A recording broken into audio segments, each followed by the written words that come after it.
Hey friends, welcome to another episode of the 10 Laws Podcast with East Forest. I am Mr. Forest. Thanks so much for joining us.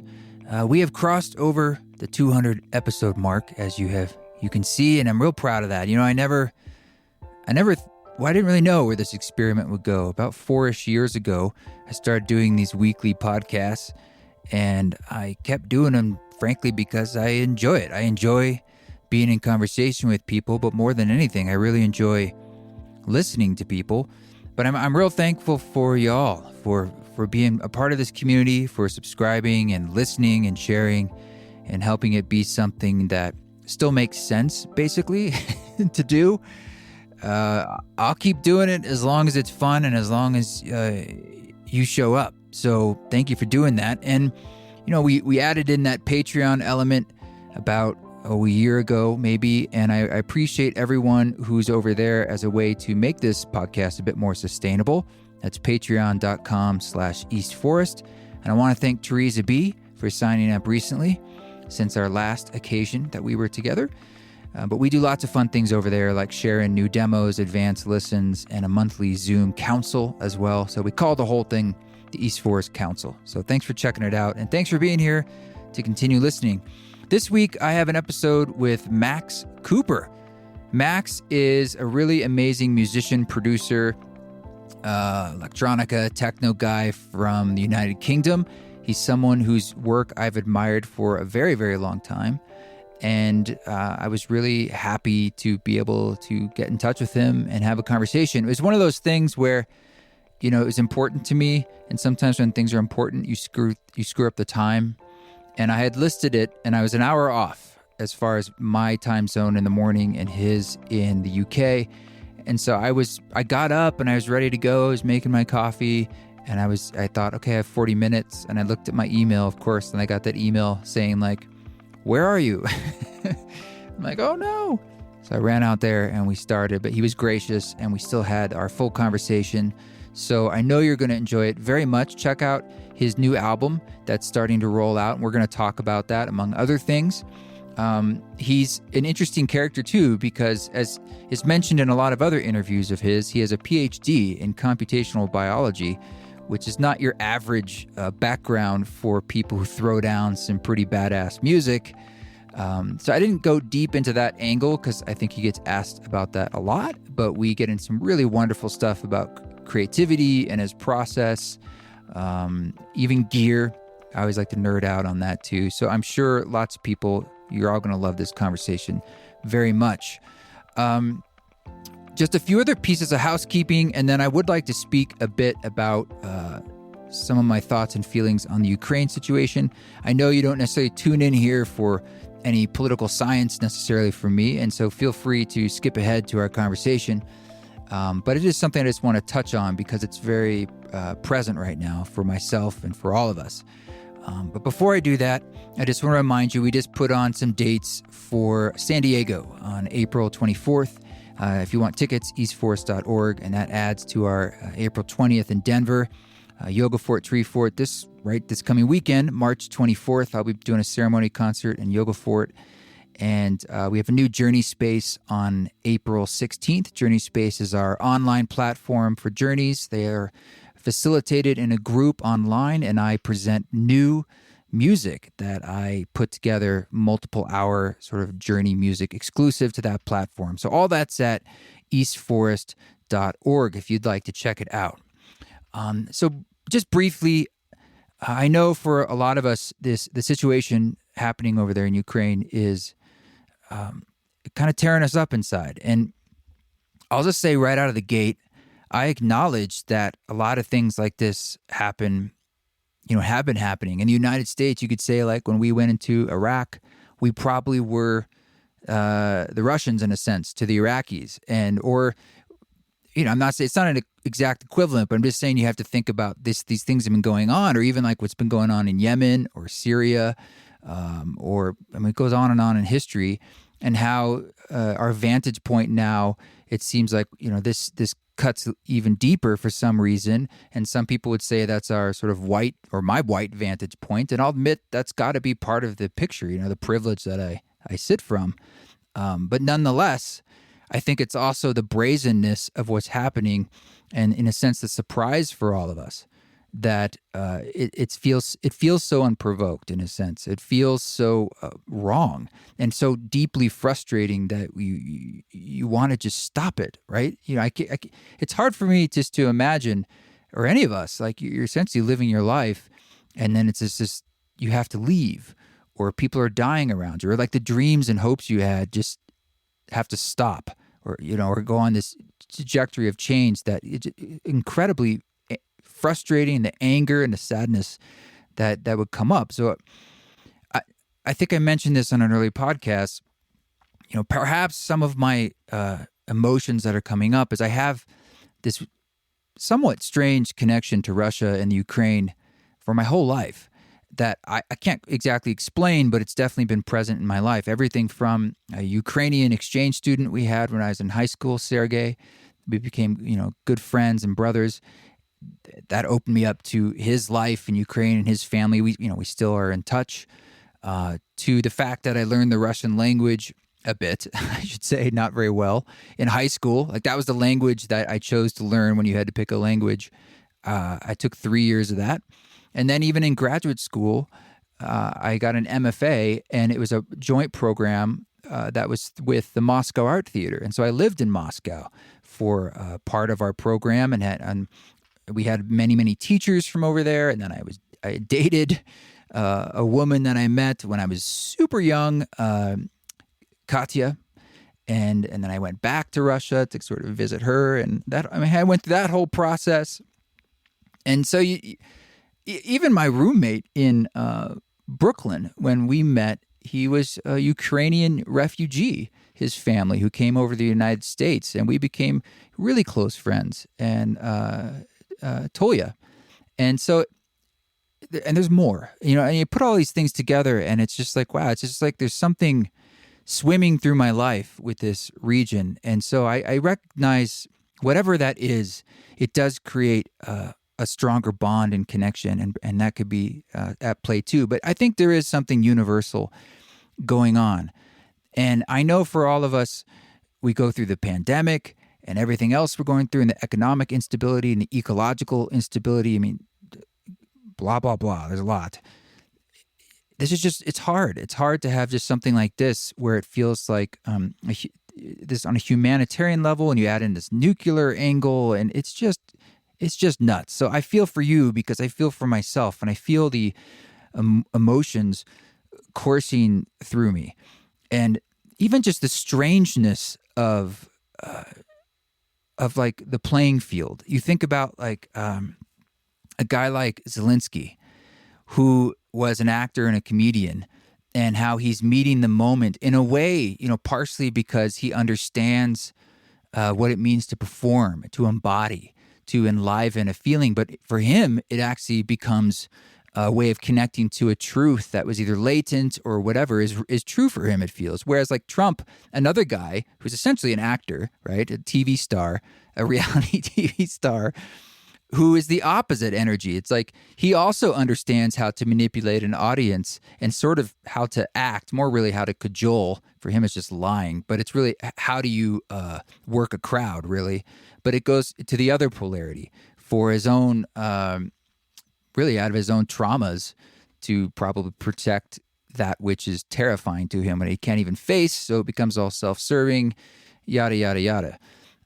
But, both of these actors now on the world stage, and I bring Trump into it because, it could very well be argued there's a pretty direct line. Didn't start with Trump, but where his sort of love affair with Putin, the polarization that increased in our country, and how that creates divisions and a sort of a weakness of our lack of solidarity as a country. Moreover, Trump's perfect phone call where he was toying with Zelensky to not give him the $400 million of military aid that they, I'm sure, desperately needed.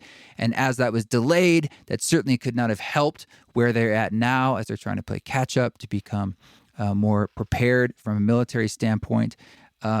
Point being, there is this line where there was a kind of opening and a kind of weakness where Putin probably saw that, and here we are. But both of these players, on the stage, Trump and Zelensky, these actors, the emotive tissue that sort of connects these dots. I'm happy at least to see for Zelensky, a man who, truly is recognizing that he's probably going to die, perhaps violently. It's hard to see other ways, whether end games there are. And he speaks to this, an amount of bravery that takes. And to say, like, seeing the role that he is in now, like the greatest role of his life, and really stepping into it with his heart. It's remarkable. It's truly remarkable. And I think what's difficult to watch is I remember when I was in Maui at one of the Ramdas retreats, and I think Raghu was telling me about righteousness being seen in, it might have been in like Hindu circles. He was saying it's sort of like they call it the golden chain, I believe, like the last thing, or one of the last things that kind of can hold you in your development as a soul, hanging on to your righteousness. And I look at someone like Putin and what he's doing there, and talk about righteousness. It's almost like he has no end game and nowhere to turn or go now. It's not going as planned, but he's not going to change or pull back. He's going to double down because of that righteousness, and how deeply destructive it's so amplified, this idea of being righteous. And a lot of us in our lives, maybe that manifests as a stunting of our own development and our ability to develop as a human being. But here it is amplified on the world stage, where someone's righteousness becomes evil, becomes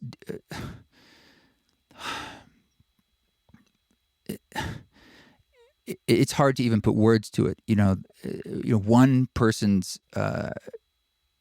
avarice changing the world and touching so many people. And I'm sure there's other people in a circle, but it sure seems like this is someone who over 20 some years, has become quite lost. I was in Moscow when he was sort of placed into power with Yeltsin, I believe, and then sort of to usher, like, as a stepping stone into him, becoming more of a figure, and he could be in the next election. That was a long time ago. I think that was in 2000. So,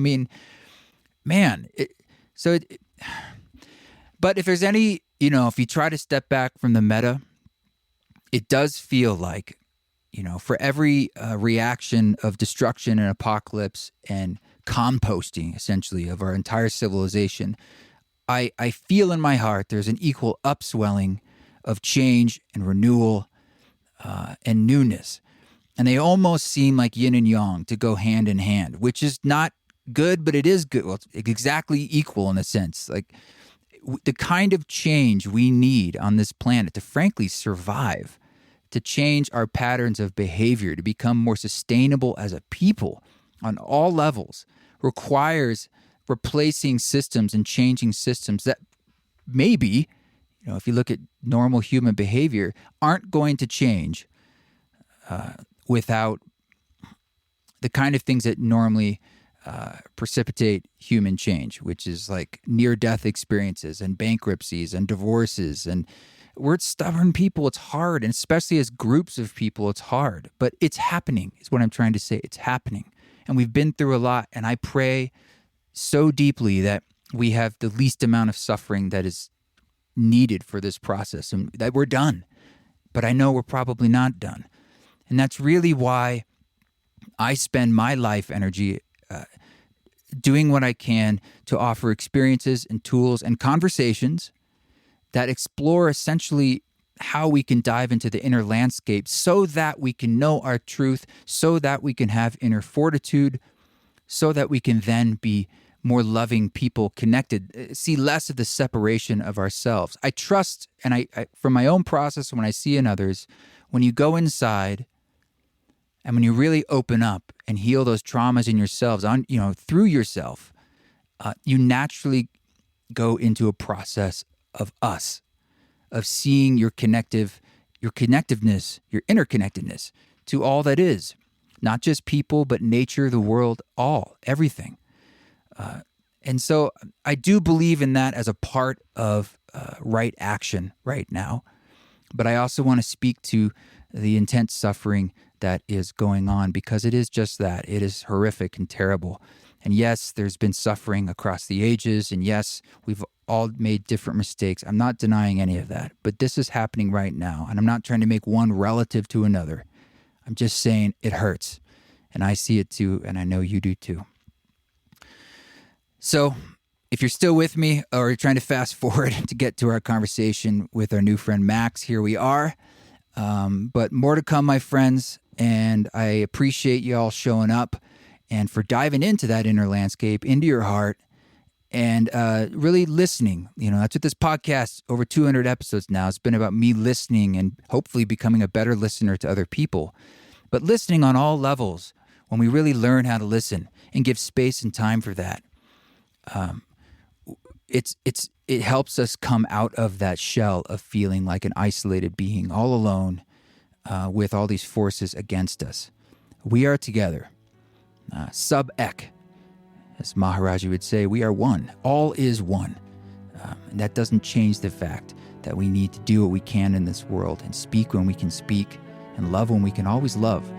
So I'll leave it at that.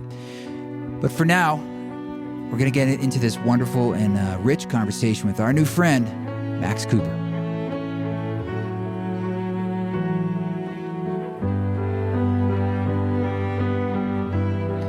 Hey, Max, nice to see you. Hi, nice to meet you. We're getting a strange start because I got the time zones wrong of the UK, which I apologize about. Oh, good. It was a few minutes of well-used time, like dealing with emergency emails and stuff, so all good.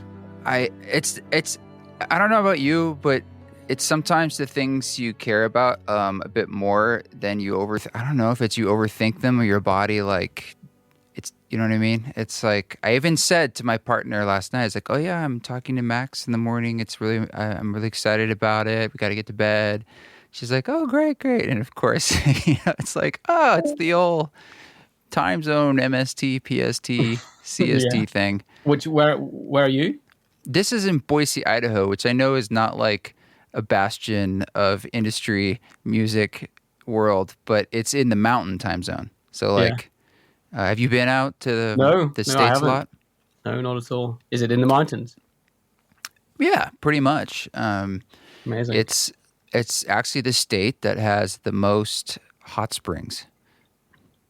Beautiful. So that's its claim to fame. Besides Good the place fact for a that holiday. Yeah. But wonderful to meet you. I've been a fan of your music for many years, an admirer of what you do.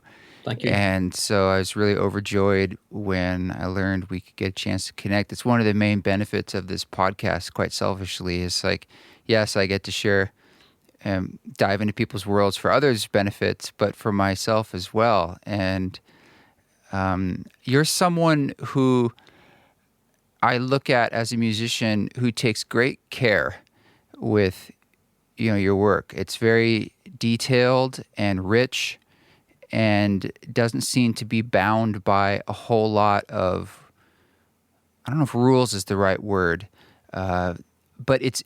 Yeah, I don't like genre boundaries much. Yeah, me neither. And I love that. But at the same time, like, you have a world. Anyway, so I see something in you. You make music that's very much your own. I'm not saying we're exactly in that same world, but we have some kind of crossover, and that's one of them, is sort of like you seem to do what you want to do. And you do it in a way that has quite a bit of detail. And let's just start. I'd like to ask some questions about music creation before we get into some other areas, because I'm very curious. But does it take you a long time to make your music? Typically, is your process quite labored? And do you like to work on something and like keep coming back to it? Is it something absolutely. like it really takes many turns when you create a piece? Yeah, I spend a long time on each piece, but I just I love getting lost in harmonies and chord progressions and the atmosphere and the feeling of a piece of music. I really enjoy the process, but I also get bored. I get bored of certain things quite easily, like rhythmical structures. But there's something about the chord progressions that I can just spend days and weeks in them and months.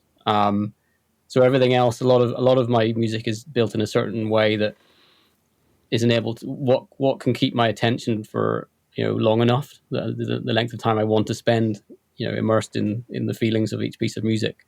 So, for example, I get really bored of if there's a certain drum sound that I get really bored of a drum sound sounding the same throughout the piece of music, and I always want to make it vary, and that's again with the detailing. It's a way of allowing me to spend as much time as I need to feel that I finished something. I'm putting it in there for my own enjoyment, and then that's just the way it comes out. Sometimes I set out to make a simple. I sit down and I say, today I'm going to make a simple club track, and it's going to sound like this, and I try and do that, and it just doesn't work out like that. I'm just sort of, I feel sometimes like I don't decide what I get to make. I just what comes out comes out, and that's just, totally the way it is. But I've heard you say, I mean, you said that you don't play instruments, but I see a bunch of keyboards back there. And so tell me a little bit more about literally how it is you like to create music. So, I mean, I play keyboards badly. I've been getting more and more into over the years improvising, and just setting up my synths and my pedals and just hitting record and then just playing badly, and not worrying about it and just trying to express myself. And some improvised pieces of music have come from that. Most of my last few albums, there's the odd track that has no BPM and has no sort of, it's a bit musically unstructured, I'd say, but it has a vibe, and has a certain emotional message, and those tend to be the ones that I'm doing improvising. But my techniques are very based on making a lot of mess and then sculpting. I often see myself more as a sculptor than a musician. I'll throw a lot of stuff at the wall and chuck a lot of stuff together and make this big mess, and then I start chipping away the bad bits. So I don't like that. I'll take it away. It's more about taking away stuff than it is about putting it in, and then I just sculpt away until I've got the remaining piece of music, which is somehow coherent. But all that said, the starting point, I usually, the chord progressions are the beginning for me. So I start with some emotional message usually, and I sort of put the chord progressions in, and then I start layering all these other things on top, which I have to sculpt away. So there's still that core that is there from start to finish. Yeah, I often feel the same way. Like chords seem to have the magic energy in them of the emotion. Yeah. And, from there, everything can kind of live from there. And melody too. Like it all kind of stems from that place of chords. Yeah. When you're doing this improv, do you find that that's where some of the real magic comes from? Like when you open yourself up to essentially a kind of chaos or a kind of non-thought process, that sort of birthplace of just raw music creation. Have you been finding? Yeah, there's definitely some magic in there. Fertile. Sorry, what did you say? If I heard of? Is it just especially fertile? I was just saying, like, if that's sort of a newer process. I hadn't heard of.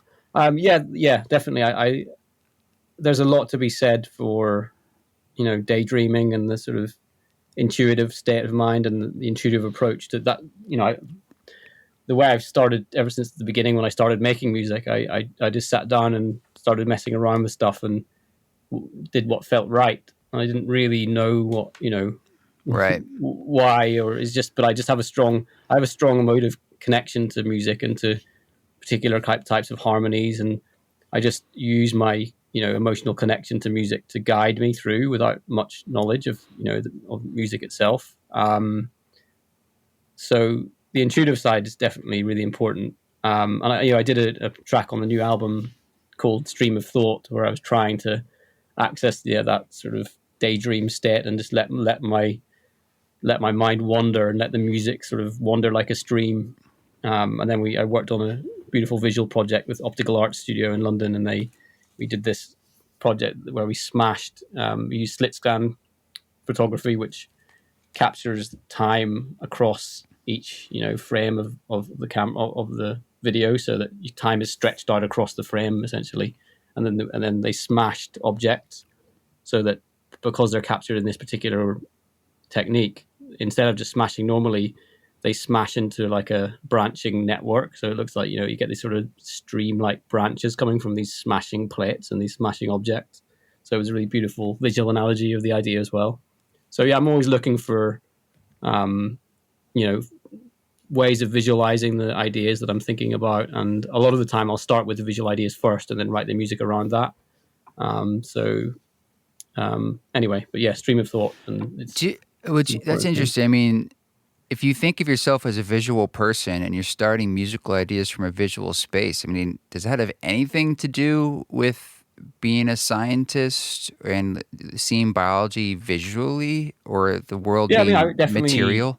definitely the way I thought about the sciences was always, I was really into biosciences, and spent a lot of many years, researching and working in that field. But yeah, I was always it was always a visual thing for me. There's all these, whether it's molecular or microbiological, there's these structures you can imagine. It's much easier to remember some sort of visual structure for me than it is to remember, the words describing it.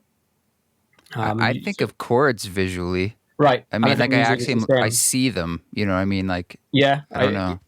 I definitely, when I listen to a piece of music, I can listen to a new piece of music and sort of categorize it really quickly in terms of a structure, where I could then, memorize that quite easily, and have it, bash it, I could sort of figure, predict where it's going to go. And it's great when people break the prediction. That's, one of the Yeah, great things yeah, in yeah. music, when people don't follow through the structure they're implying. But certainly, yeah, music seems to have an aesthetic quality in it, which is very linked to, architectural structure, or some sort of, you know abstract structures, again, which could be in biology as well, and maths. And yeah, there's definitely that. It's hard to say, to pin it down and say this piece of music looks exactly like this, but the feeling, there's a very definite feeling about what chords should follow. When I'm working on a piece of music, what's the right thing? There's like, in my mind, I know there's the right thing. I don't know what exactly it is, but when I find it, I know I've found the right one, and then I sort of piece things together like that. It's like having some sort of overall idea about what this abstract structure is, and then building it up from, by trial and error, really. That's my technique. I mean, you hear people talk about music's relationship to math, but I don't think I very rarely have heard it like related to the biology of the planet or physical form, visually our landscape that we see. And is that something that's more just like an inspiration for you, or do you have sort of a synesthetic sense of music visually? I no, I've got very weak synesthesia with it, in terms of whenever I'm going to sleep. If there's a sudden sound, I'll get like a flash of light, in my eyes. So that I've got some very weak, Huh? linkage of, visual and sound, but it's not something that I experience. Some people listen to a piece of music and literally see colors, and they have that Yeah, really Pharrell. powerful. Yeah. Yeah, I don't have it that to that extreme, but I have a very, so stuff feels very right or very wrong. I've got there's a very clear, sort of intuitive, drive there, which I just, experience emotionally with music, in terms of. I used to get really obsessed with what color my clips were in my music projects, and then Yeah, get I really do annoyed that when they weren't too. the right colors and stuff like that. Less so these days. I managed to get over that one, but yeah, but I'm not sure, because also over the years, because I've done so many visual projects, I've just developed a bit of a language for myself, in terms of what sort of, if I'm writing a certain piece of music, or I'm working with a certain visual idea, what sort of piece of music should fit with that. That for me, there's clear linkages there, and I think a lot of it's to do with simple things like the envelopes of, like your attack and release of or your attack and decay of certain sounds. If the sounds come in really quickly and they exit really quickly, are really sharp sounds, and you know and that's an aesthetic that's throughout the piece of music, then visually, again, you can apply it should be sharp, fast cutting things with, lots of tight angles, and there's a jaggedness about it. There's certain, whereas if it's smooth pads, and slowly coming in and slowly exiting again, visually there's a very obvious way that should fit with particular sorts of visual forms.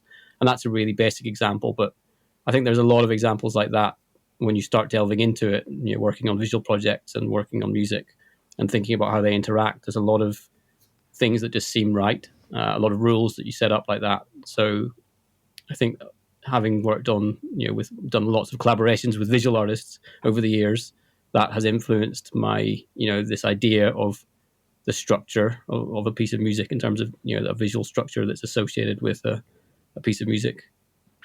It's fascinating. I mean, in a way, do you consider yourself a visual artist? Like if a blending of, maybe it doesn't manifest that way. You're making recorded music, but in a sense, you're coming at it in this visual sense.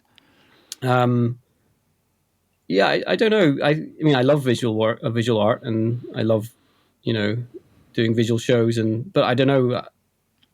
I guess I'm a wannabe visual artist. Definitely, I'd like to be one. I don't know if I qualify. It depends what your definition is. Exactly. Yeah.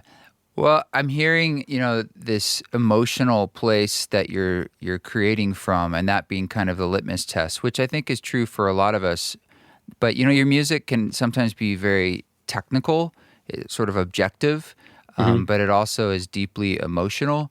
And are these things that work concurrently very naturally for you, or does it feel like you try to keep one more at bay or let one be driving the ship? Yeah, I think they fit very naturally. I think, the boundaries between who we are and the machines we make have been breaking down over the centuries, and ever more so as time goes on. So I think I see myself very much as a machine.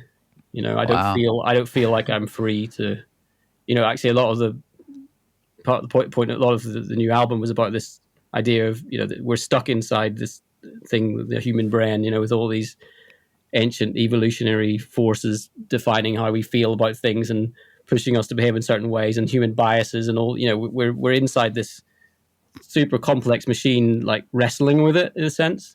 Being annoyed about, how often do you do something and be annoyed at yourself for doing something? If you were really in control, you just wouldn't do the thing that it's.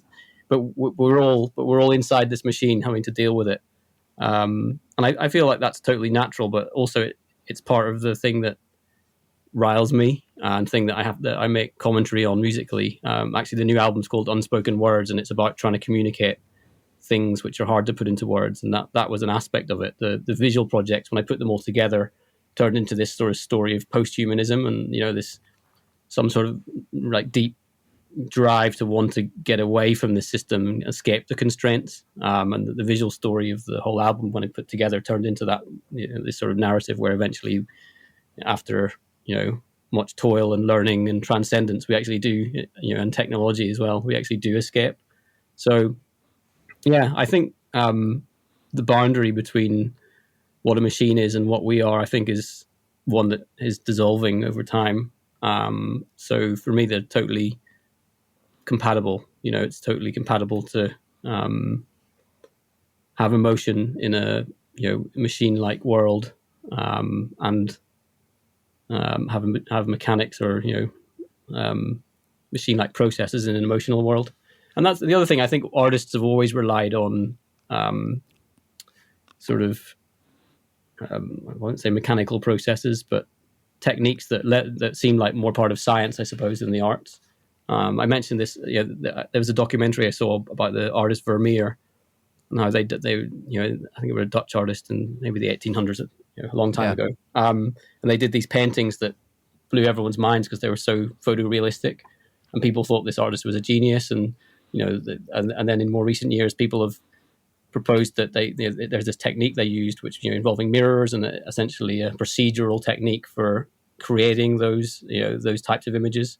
But then some of the historians got angry that they were questioning this sort of artistic integrity of this person in terms of saying, well, they just did this technique to build these beautiful pieces of art.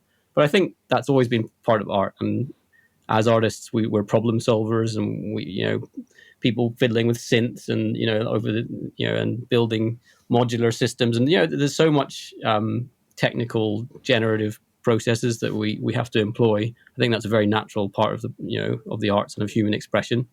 So again, that's the machine side of things delving into the human side of things. So I think it goes both ways. And then obviously with machine learning, we're getting a whole new world of possibilities opening up in that realm where we can start to use machines in an ever more, even more humanized, even more organic sort of way. So it's pretty exciting, that realm. How do you think that AI or machine learning tools will change music creation beyond like the ways that we're doing like intelligent EQ and things like that? I mean, do you have any fears or thoughts that our jobs will be outsourced to an AI that makes 1,000 or 1,000,000 songs while you're sleeping just for each person? Not really. I think, it's going to open a lot of doors artistically. We'll be able to express ourselves more fully, in my mind, and that's a great thing. And also, it'll be, the arts can be more accessible. I mean, it's been the invention of the digital audio workstation. Essentially, you've got your computer and you can make music, has created this huge explosion of electronic music and all sorts of music around the world, and that's been a great thing. Spawning all sorts of genres and creativity. And I think machine learning systems will open the doors further in terms of enabling us to express ourselves, and to use music and arts as a means of expressing things that are important to us. So I think in that sense, I see it to be really positive. In terms of us losing our jobs, as musicians, I don't think. I think the thing with music and with art in general is, yes, we might want to go to a concert by a machine learning system, but essentially we're humans and we're stuck inside this this vessel of being a human, which has its challenges, and we want to communicate with other people about the human condition and about this thing that the life we have to deal with. And music is a communication between two humans. Like if I say, I don't know, the Beatles or Nirvana to you, you don't think about the waveform. You think about the humans at the other end and their lifestyle and what they did and what they meant to the world, and there's all these like human associations that go into listening to music. And if the AI system was doing it devoid of those stories, I don't think it really connects with us as human listeners. We want to know that the person at the other end was having a great time, or that they were having a really terrible time and they were tortured and they were sharing and that with them. And I think it's important to have a human at the other side.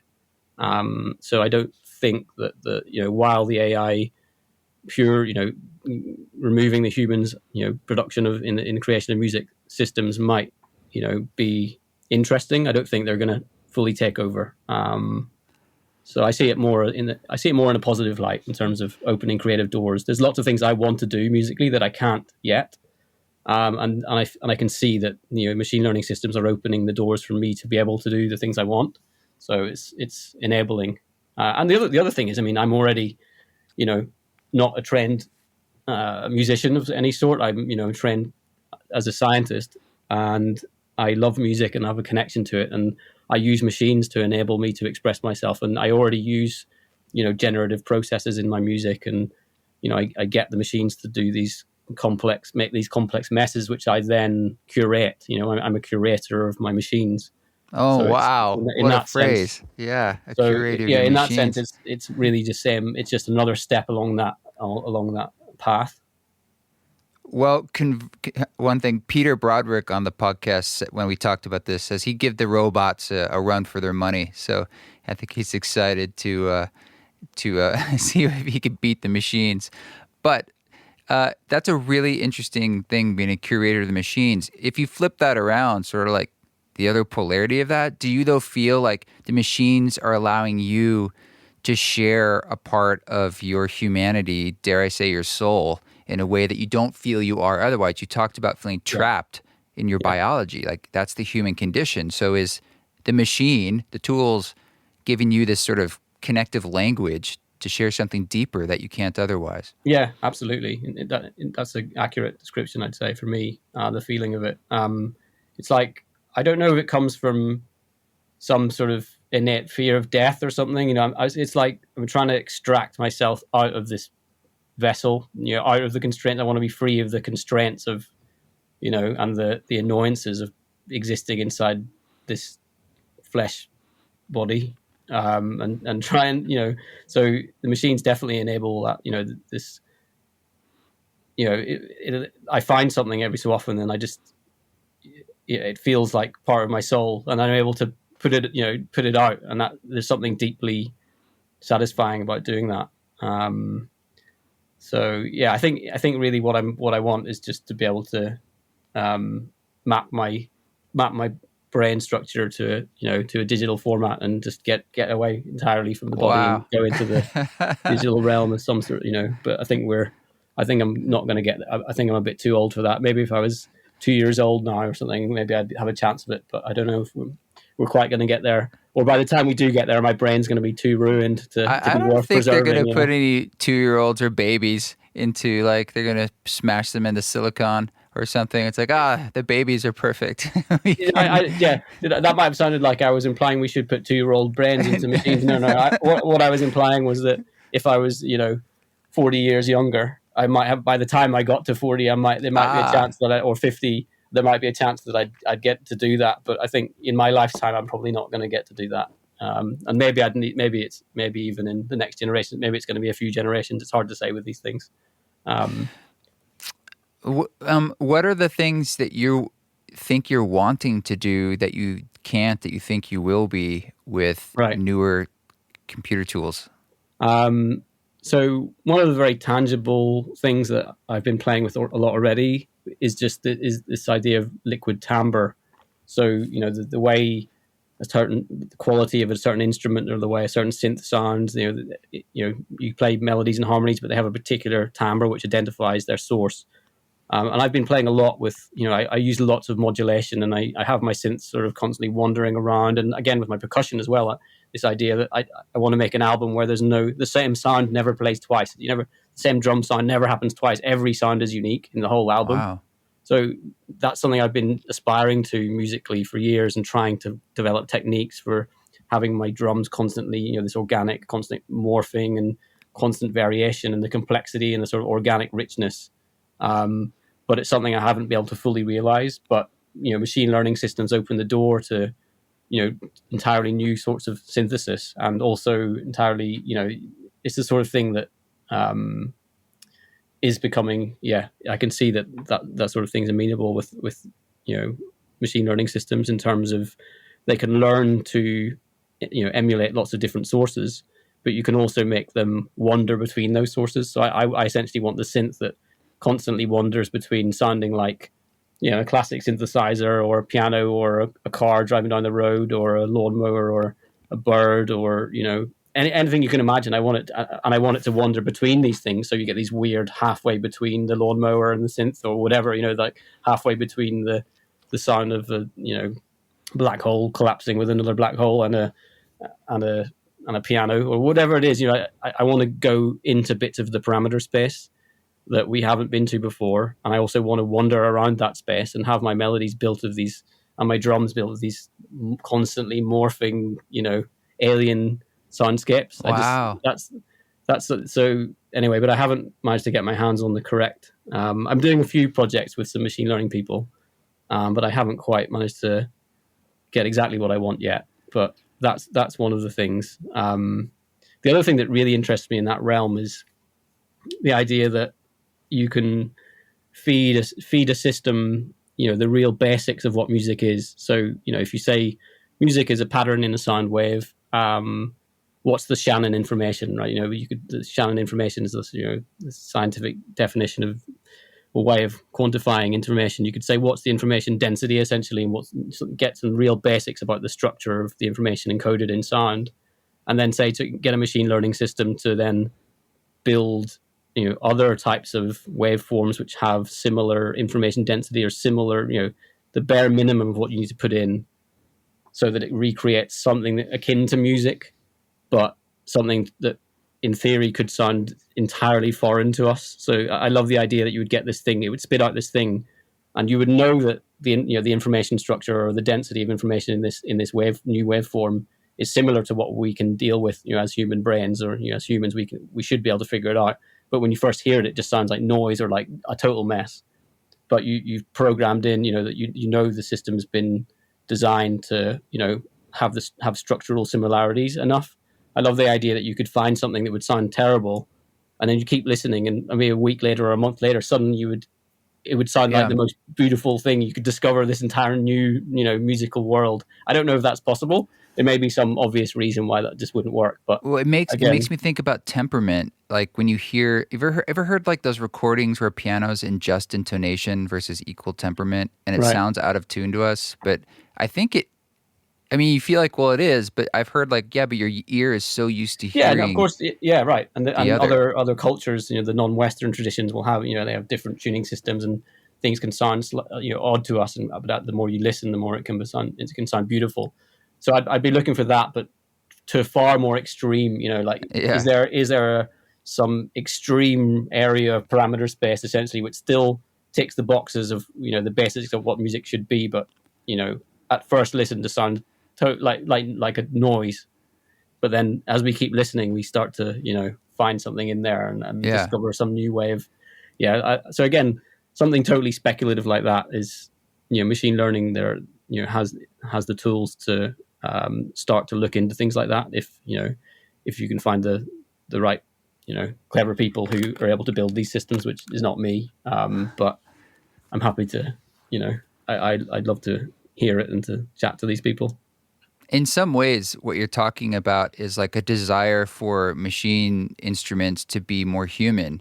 Because I think about the human voice is almost like never really the same note twice. It's always got this uniqueness and overtones and different. You can't. Yeah. That's almost like its foibles are what makes it so rich. Mm-hmm. And it's almost like you're trying to get the machine tools closer and closer to the human tools that you feel trapped in. It's sort of this interesting marriage, Yeah. And one frees the other. That's the same approach I take with my synthesizers I've got here, and my pedals. I use loads of pedals, and the job of most of the pedals is to dynamically degrade the sound. It's like to take something perfect and mess with it and make it imperfect and with noise and artifacts, and it's just trying to make things that's what the living world and the organic world's like. It's imperfect and messy, but there's structure and beauty in there. But it's in the electronic realm, it's too easy to be perfect, and I spend a lot of my time trying to make a mess or imperfect the perfection. Yeah. How are you doing on time? I had a couple of questions I wanted to get into. Yeah, go ahead. I'm not in any hurry. So you have been working in Atmos for a while, way before it became as trendy as it has in the last year. Mm-hmm. But is that still something you're excited about? Because I've been diving into this space, but there are some obvious inherent challenges in that almost no one hears your Atmos mix. It's like we haven't found a way to really deliver this in a meaningful way. We're in an interesting bridge, but when you actually play around with it in your space, when you're creating, it's totally different, than a stereo mix. What are you coming up against? Yeah, I love it. I mean, I've done lots of different spatial audio projects, and I did an Atmos album 4 or 5 years ago, the Emergence album, and then I've just done the new one, the Unspoken Words album. We've just finished, doing the whole thing in an Atmos mix with Stringington's studio in London. They have an amazing Atmos studio, and they, been working with all their engineers. It's been a lot of fun. But yeah, that's the thing. We mix this whole thing in this amazing Atmos studio, and it sounds, we're able to, we start off with the concept of each piece of music and the visuals, and we try and, design the Atmos mix in a way which is true to the concept. How can we strengthen what we're trying to communicate using space as an additional, musical parameter. So you've got melody and harmony and timbre and dynamics, and you've got space. You can use space to communicate things and put structures in space so that you can feel these jagged structures moving around literally as a physical construct. So it does open a lot of doors musically and creatively. But then the thing is, who's got an amazing 50 speaker Atmos studio at home? Like no, and I don't have that at home either. So one of the things which is really interests me and has been which has been great, is that the new, so you got Apple Music and Tidal. I think they both stream. You can stream in Atmos, and the latest Apple earpods. Not that I'm here to promote Apple or anything like that, but the latest Apple earbuds and earphones, they're Atmos enabled. So, which is a bit of a strange idea. Well, it's still headphones. There's only two speakers. So what does that mean? So what it means is that you get a live binaural rendering of this 3D structure, which basically, it puts the signals in which trick your brain into thinking the sounds are in this space around you. But it also uses accelerometers to detect when you're moving your head. So if you turn your head to the left or to the right, if there's a sound in front of you and you turn your head, the sound stays. So if you turn your head to the left, it now is on your, it's now going, sorry, if you turn your head to the right, it's now going into your left ear. So it's like being at a gig or being in a room which has loads of speakers. And as you turn your head, all the sounds, would move around you. And you get this effect with the headphones. So what we did with the project was to design in, essentially make the music a little bit interactive so that we'd have a stereo field, maybe like this, and then there might be a stereo field at 90 degrees to it. And if you turn your head by 90 degrees, you access a new stereo field within the mix. So then it allowed the music to sound different depending on which direction you faced. And that would sort of open the door to this more interactive way of listening to music, the Atmos mixes on headphones.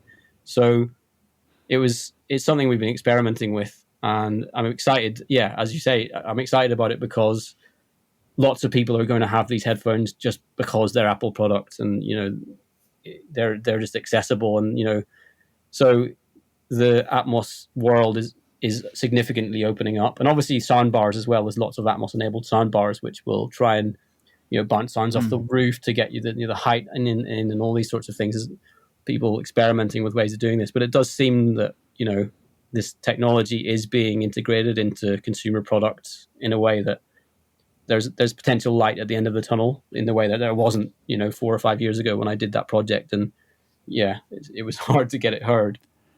So I'm hopeful that it's gonna keep growing in that way. But you never know. It could be one of these technologies that just disappears. Like the 3D TVs, which I love them as well, and then they just all disappeared. Everyone's like, "No, this is rubbish." So I hope it stays. It seems to be developing in a good way, and I love working in that medium because it does open doors. So I'm hopeful that it'll continue to grow.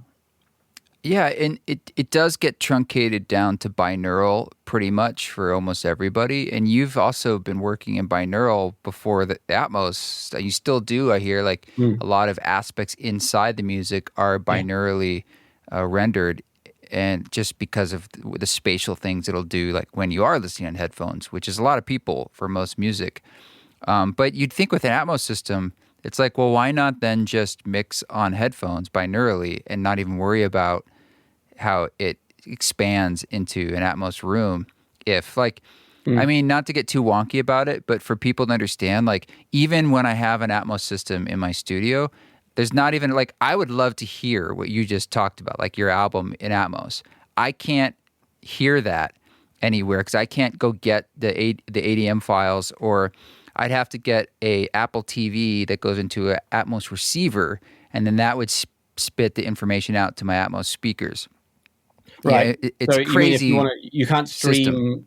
You can't stream on, Tidal, for example. You can't just stream it to your. I have to go into an Atmos receiver through an Apple TV. Yeah. Right. Which is a pain in the ass. Yeah. I don't even have this. I don't even have this capacity either. So I do actually have, I've got like a Atmos soundbar on a TV, and I can play on a Blu-ray, an old school. Literally, I can play a Blu-ray of the Atmos thing. I've heard of this, yeah. Yeah, exactly. So one of the ways we're distributing this is through Blu-rays, and there is a bit of a scene for it. That people are interested in it, but again, it's so hard to access for most.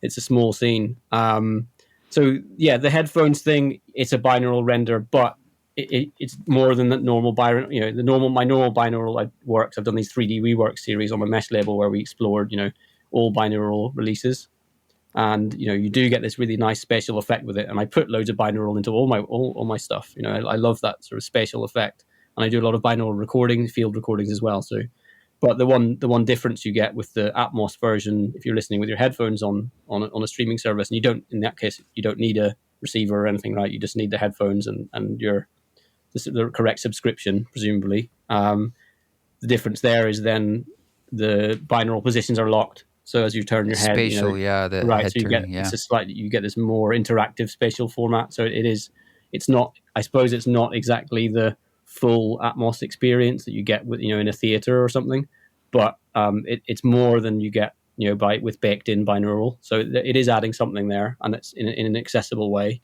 which I think is interesting. And then the other thing to mention is, I just mentioned the theaters thing. We're doing the new album. We're doing screenings. We're planning screenings in theaters, and I'm really hopeful to. There's certain places that might be difficult for me to get to for shows, but we can still send. We can send the files to actually do if there's an Atmos theater like cinema. Yeah, we can do a little screening for.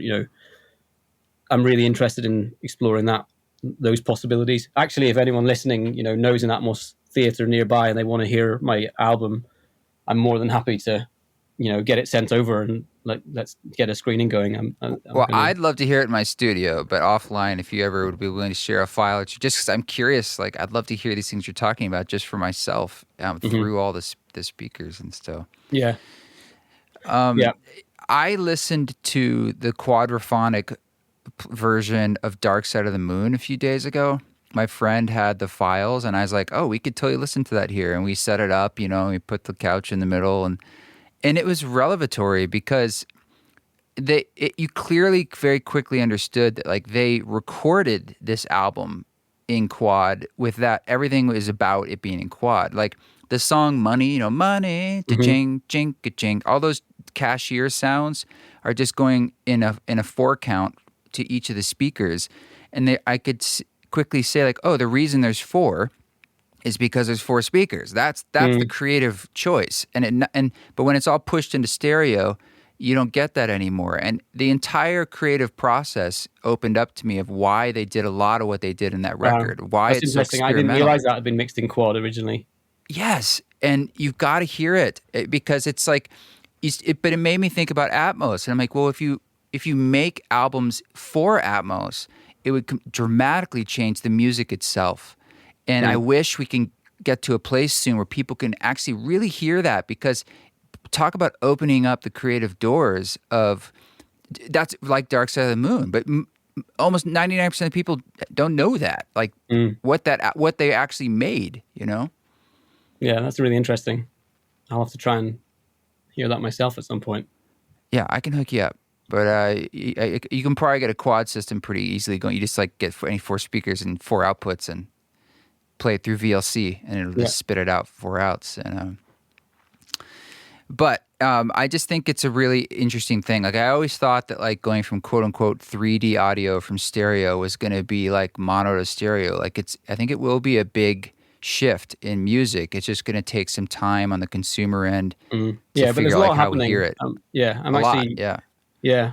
I'm actually doing a project, doing some work with some other.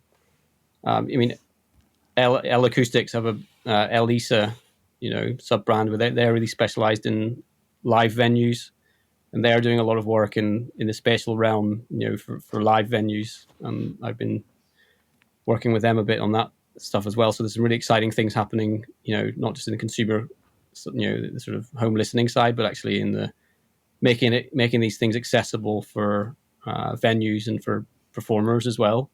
But it all needs to be linked up. There's too many. There's a lot of different competing companies, and then they're all trying to, as you're saying, we need the files, but they're all stuck under, behind these systems. They're trying to keep control of it, and it needs to open up a bit. But yeah, hopefully it'll happen. Yeah, it's really interesting in a live space. That's a great point. How does that translate not just to electronic music, but when you're playing instruments live and you want to map them to different outputs in a room, which would be super cool, but it's sort of figuring out the technical side of that is an interesting challenge. Yeah. Yeah. So a question about your new album, because I was checking out your releases, and you've got one that's coming out is it sort of like a waterfall release? It's coming out, the new album's coming out in stages, the exotic contents pulse at the center of being? Yeah, there's been singles, basically. I mean, there's been 2 singles. The second one should be called a double, really, because there was 2 tracks on there. But yeah, there's one more single, which is an actual single, just 1 track, I think, which is a week before the full release, which is 25th of March, so 1 month from now. Okay. So yeah, there's a few singles basically, and then the whole thing comes out 25th of March. So yeah. Yeah, because it's when you put it onto Apple, actually, it shows me the whole album, but they're grayed out. It's like as if Right. like it's coming later. So I was like, oh, that's but on Spotify it doesn't do that. But on this, I can Yeah, actually and I see noticed, the and whole this is album. something I spoke to the label manager, Anthony Faulkner. He's basically experimenting with. He mentioned this. I noticed on Spotify, it has like 3 tracks on there. The single has 3 tracks, Yeah, including the previous single. So yeah. it's like a bit of an unusual thing. But I think I think he's doing some sort of like digital service provider magic, in order to like get us a #1 album. So fancy, Yeah, so so fancy, fancy. Good for exactly. you. And obviously, it's not going to be a #1 album, but yeah, we'll try. We'll try every trick in the book. So I also love field recordings. You just reminded me that I used to have these little headphones that I think were binaural, and it makes me want to go get another pair of those to record again. But when you use field recordings, do you tend to like to manipulate them a lot, or do you sometimes just like the purity of the actual like raw chaos of what is just the space itself, whether it's nature or a city? Yeah, Or I've used plenty of raw recordings, raw binaural field recordings in my music. The track that I just released this week, Exotic Contents, that one's got like some raw binaural, just little snippets of my friends, like from a night out. We were messing around, with the ASMR, sort of the whispering yeah, in the ear and yeah. stuff, and like seeing what freaky stuff we could whisper in the ear and record it binaurally, and then play it back to someone when they didn't know what it was, and have a laugh as tell them they had to keep their eyes closed and try and freak them out. But from this messing around, there's little whisperings of my friends, in your ear, and little snippets of people laughing and stuff from a night out. So there are, those are just binaural field recordings, unprocessed, dropped into the music, but tiny little snippets just to like give you a little, did someone just whisper in my ear, sort of moment. Yeah. I love using, I use a lot of my field recordings in that way, where I'm sort of using them as like little percussive hits. I've got this big sample bank of all these tiny little sounds of things that I've collected over the years binaurally, and I use them as percussive elements, and Oh wow.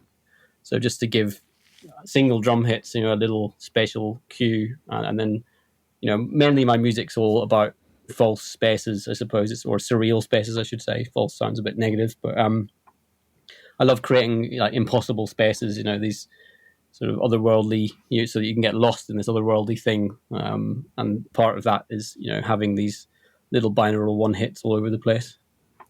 Wow. That's so cool, man. And are there any pieces of gear that you've been really like turned on by lately, or that you're finding, or it's just like, I mean, I play piano a lot, like, so I mean, sometimes there's a particular piano, or even sometimes there's a particular plugin that I'm just like, man, this thing is really turning me on. I also have way too many vocal mics for performing because I keep thinking, oh, this one will make me better, But what is it for you? I see some synths back there. Yeah. I mean, my newest bit of gear, which I'm enjoying a lot, is the hologram microcosm. The hell is that? It's a sort of granular delay reverb mangler, like a complex granular, that you can run. So it takes your analog input and it mangles it up in a beautiful way, and it's great for that organic complexity. Taking a simple synth part and then, or a vocal, whatever, and sort of getting a lot of complexity out of it. It's really nice. The Bastel Time also is another great pedal for that. It's like a tape delay emulator, and it has great sort of crunchy, granulating madness that comes out of it. So I enjoy that one a lot. But in terms of synths, like the Prophet 6 is still, probably my most used. I just love, timbrally, the Prophets, and just sound amazing to me. I love them. And the Prophet 6 has got that nice balance of lots of options. It's easy, but not too much. No menu diving. When I'm working with hardware, I don't really want to be looking at a screen. I want to be playing around with things hands on. So Yeah. I like synths that don't have a lot of menu diving or have none. And the Prophet 6 is great for that. It doesn't even have a complex display at all. It's got a good balance of possibility, but not too much possibility, you know. So for me, it's a really Yeah. fun synth to jam around with. But yeah, I use a lot of Moog stuff. I actually, one of the synths I still use a lot, which was the first synth I ever bought. I bought it on Haight Ashbury, you know, in San Francisco. I was there for a gig one year. I don't know when it was, and I thought, you know, and I was at that point in time, I was doing everything with my laptop and a pair of monitors. You know, I didn't have money for a synth, and I'd done a few gigs, and I was like, I've got, you know, maybe I should buy a synth. And I was on Haight Ashbury, you know, love that area in San Francisco, and there's that Haight Ashbury Music Center, and I went in there and I bought my first synth, which is this like the Moog Minotaur. Yeah. And I love it. The Moog Minotaur still sits in front of me, like, and it's just, and I use that unprocessed as well. I just run it.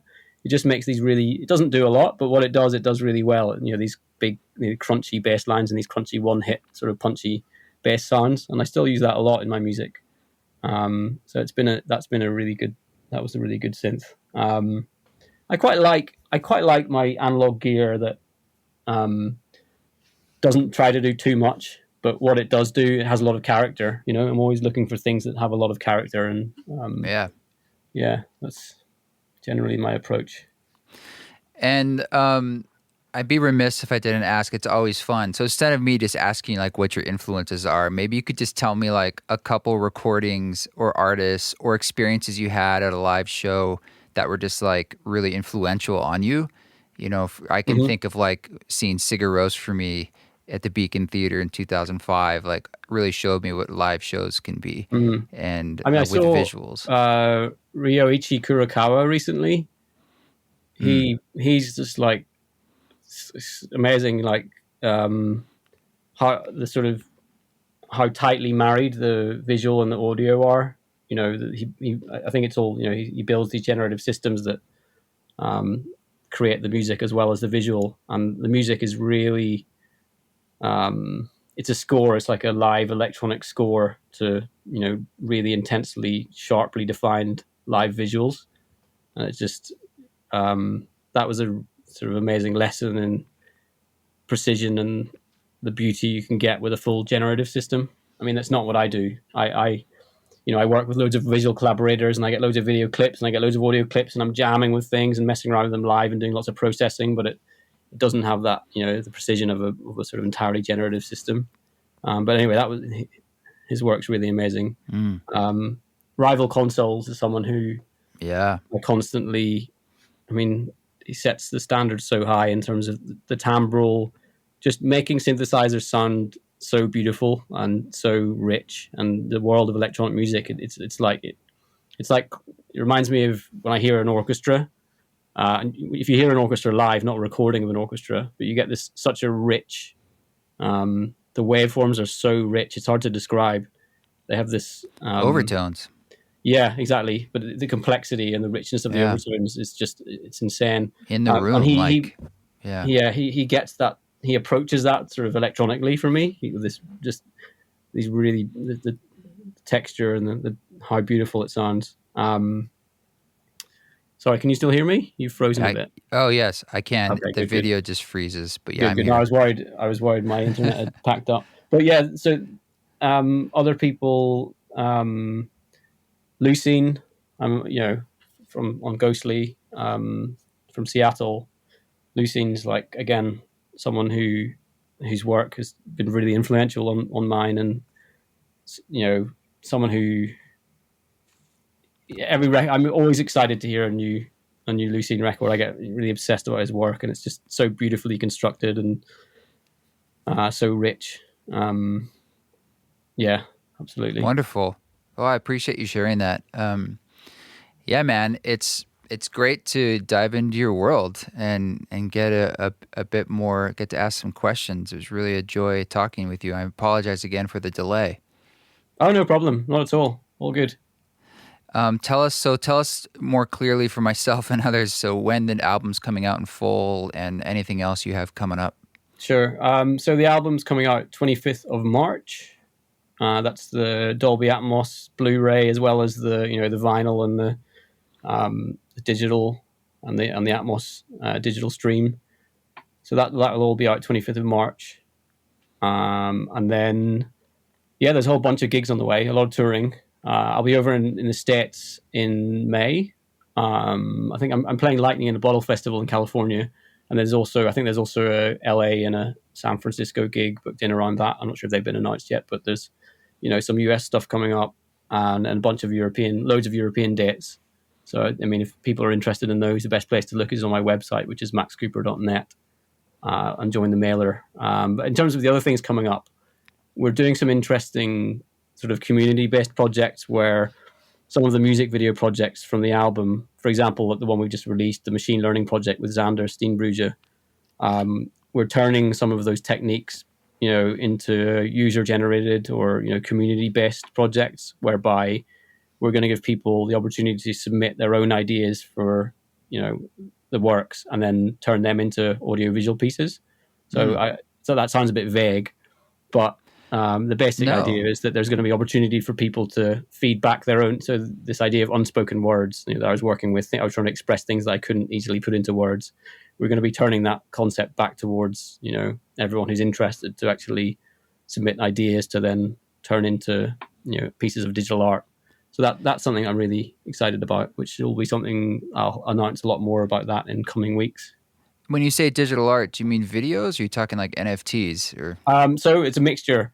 We're going to be there will be some stills, but also music videos. So essentially, turning some of these submissions into music videos that I'm going to write music for, and that we'll turn these machine learning systems to, and then all going well, we'll also turn these into NFTs, which people can will own or co-own with us, the creators. So it's an opportunity to sort of do some community art pieces which get put out there into that space. Yeah, and using proof of stake chains, it'll all be on the green chains and done as responsibly as possible. Well, so many things. It's so cool, man. Well, I look forward to catching a show or crossing paths in real life. I'll be in London playing a couple shows in April, so Great. I don't know. Where will they be? Well, only one show in London. It's at a small church, St. Pancras or Pancras. Yeah, it's an old church. Yeah, amazing. And then I'm playing in, I believe you grew up in Belfast. I'm playing in Dublin on the after that. So that's actually my first time. I love playing in churches. I've played in a few churches, and you get a really special sort of atmosphere in there. Yeah, all the time. Yeah. But I hopefully we'll cross paths sometime. But it was really great to get to know you a little better, and thank you again for all the things you put out there and putting your heart and your brain into it. Thank you very much, and thanks for the great questions, and it was a pleasure chatting. Thanks, brother. Thank you, Max, for coming on the show. Super great to meet you. I hope we cross paths when I'm in London in a couple weeks. April 6th, I'll be performing there in Dublin on April 9th. But that was fun. That was really fun to chat. This song that you're hearing in the background is called Could, and it's from the Live in Brooklyn EP that came out recently. New string arrangements by Lorna Doone. We got to perform some songs from the Possible album live. And pretty soon, I have a track with Superposition that's quite a banger, actually. With Justin and Matt of that group, we got together and worked on a track. I think that's coming out on the 23rd. And then I have another track coming out on the 29th of March on Piano Day. And that will be the beginning of my new album of B-sides called Still Possible. So I'll tell you more about that soon. But for now, just want to thank everyone again on East Forest Council for supporting this, patreon.com/East Forest. And for all you, if you want to give a review on Spotify or Apple, that'd be really appreciated. But you guys, keep walking your walk. Stay strong. Don't take any shit. But if you do, just do it with grace.